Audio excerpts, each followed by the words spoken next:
ഇന്ന് അന്താരാഷ്ട്ര കടുവാ ദിനമാണ്.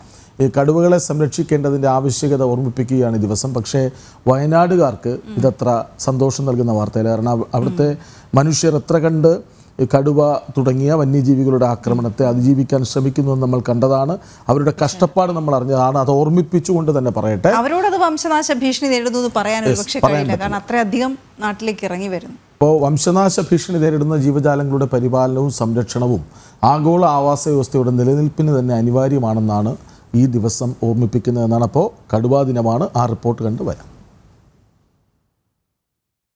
2010 റഷ്യയിലെ സെന്റ് പീറ്റേഴ്സ്ബർഗ് കടുവ ഉച്ചകോടിയിലാണ് കടുവകൾക്കായി ഒരു ദിനം എന്ന ആശയം ഉടലെടുക്കുന്നത്.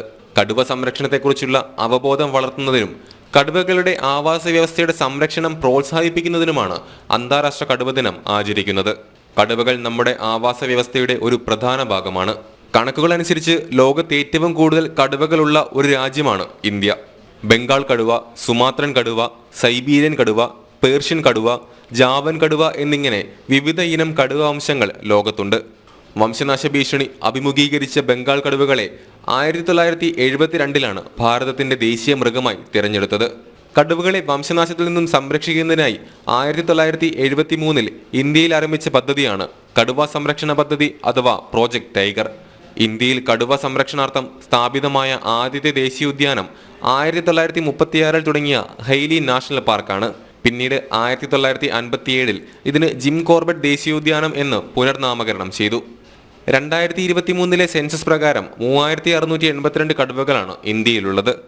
ഇന്ത്യയിൽ ഏറ്റവും കൂടുതൽ കടുവകളുള്ള സംസ്ഥാനം മധ്യപ്രദേശും കർണാടകയും ഉത്തരാഖണ്ഡുമാണ്. പെരിയാർ ടൈഗർ റിസർവിലാണ് കേരളത്തിൽ കടുവകൾ കൂടുതലുള്ളത്. ലോകത്തിൽ വംശനാശ ഭീഷണി രൂക്ഷമായി നേരിടുന്ന ജീവിവർഗങ്ങളുടെ പട്ടികയിൽ കടുവകളുമുണ്ട്.